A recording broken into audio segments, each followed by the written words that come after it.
është kryeparlamentarja e legjislaturës së 10, pas marrjes së votave për të parën e kuvendit. Deputetët votuan në pako edhe për 5 nënkryetarët. Ardian Gola nga Vetëvendosje, Vlora Qitaku nga PDK, Kujtim Shala nga LDK, Slavko Simić nga Lista Sërbe dhe Emilia Regjepi nga Pakicat jo sërbe, që u votuan me 104 vota për, 3 kundër dhe 6 abstenim. Kryeparlamentaria Haxhiu tha se besimin e marr do ta nderoj me punë transparence për kushtim, integritet të plot institucional.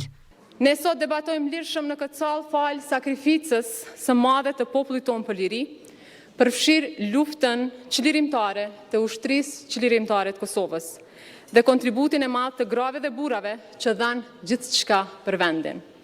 E sot këtu në këtë pasditë vim pasi gjatë tërditës kishim seancën gjyqësore ndaj ish-krerëve të ushtrisë çlirimtare të Kosovës. Historia e popullit shqiptar të Kosovës është e qartë dhe është e drejtë. Lufta e ushtrisë çlirimtare të Kosovës ka qenë luftë e drejtë për çlirim. Dihet kush ka qenë agresori, dihet kush ka bërë krime në vendin tonë, ato janë të regjistruara dhe të dëshmuara nga bota mbar. Ato krime janë kryer nga Serbia, e cila kur asnjëherë nuk u përball me drejtësinë në mënyrë serioze. Përkundrazi, kriminalët e luftës u ricikluan në pushtet e u amnistuan. Ne presim që ish-krerët e UÇK-s të kthehen sa më parë në vend dhe tek familjet e tyre, dhe që këto orvatje të prokurorisë të marrin fund sa më parë.